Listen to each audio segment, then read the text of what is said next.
इस देश का कुछ नहीं हो सकता, यही शब्द 2014 के पहले सुनाई देते थे।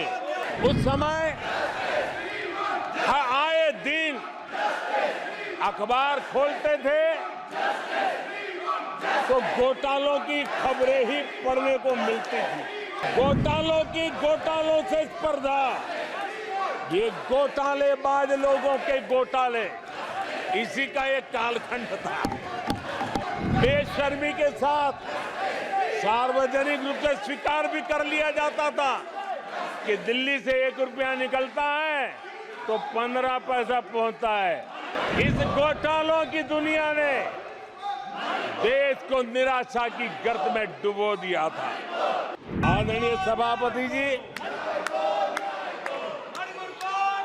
2014 के उन दिनों को याद कीजिए। उन 2014 के उन दिनों को याद करेंगे तो हमारे ध्यान में आएगा कि हमारे देश के लोगों ने उनका आत्मविश्वास खो चुका था। देश निराशा की गर्त में डूब चुका था। ऐसे समय 2014 के पहले देश ने जो सबसे बड़ा नुकसान भुगता था, जो सबसे बड़ी अमानत खोई थी, वो था देशवासियों का आत्मविश्वास। और जब विश्वास और आत्मविश्वास खो जाता है तब उस व्यक्ति को, उस समाज को, देश को खड़ा होना मुश्किल हो जाता है। और उस समय सामान्य मानवी के मुंह से यही निकलता था कि वो इस देश का कुछ हो नहीं सकता। उस समय हर जगह पे ये 7 शब्द सुनाई देते थे, इस देश का कुछ नहीं हो सकता। यही शब्द 2014 के पहले सुनाई देते थे। भारतीयों की हताशा के इन 7 शब्द एक प्रकार से पहचान बन गए थे। उस समय आए दिन अखबार खोलते थे तो घोटालों की खबरें ही पढ़ने को मिलती थी और सैकड़ों करोड़ के घोटाले, रोज नए घोटाले, घोटालों से स्पर्धा, ये घोटालेबाज लोगों के घोटाले, इसी का एक कालखंड था।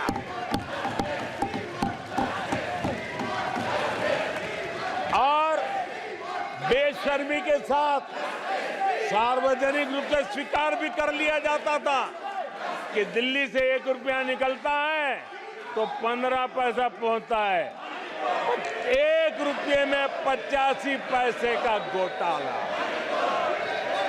इस घोटालों की दुनिया ने देश को निराशा की गर्त में डुबो दिया था।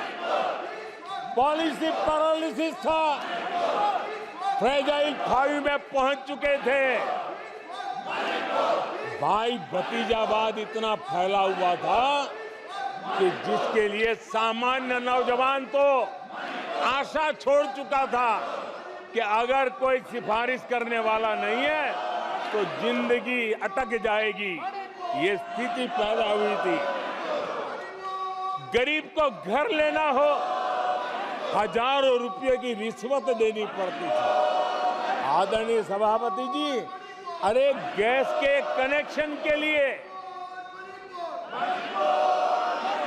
मेंबर पार्लियामेंट के यहाँ, सांसदों के यहाँ अच्छों को चक्कर काटने पड़ते थे और वो भी बिना कट के लिए गैस के कनेक्शन नहीं मिलते थे। आदरणीय सभापति जी, मुफ्त राशन भी पता नहीं कब बाजार में दुकान पर बोर्ड लटक जाए, हक का राशन नहीं मिलता था। उसके लिए भी रिश्वत देनी पड़ती थी। और हमारे ज्यादातर भारतीय भाई बहन इतने निराश हो चुके थे कि वो अपने भाग्य को दोष दे करके, अपने नसीब को दोष दे करके जिंदगी काटने के लिए मजबूर हो जाते थे। आदरणीय सभापति जी, वो एक वक्त था 2014 के पहले, जब वो 7 शब्द हिंदुस्तान के जनमन में स्थिर हो चुके थे।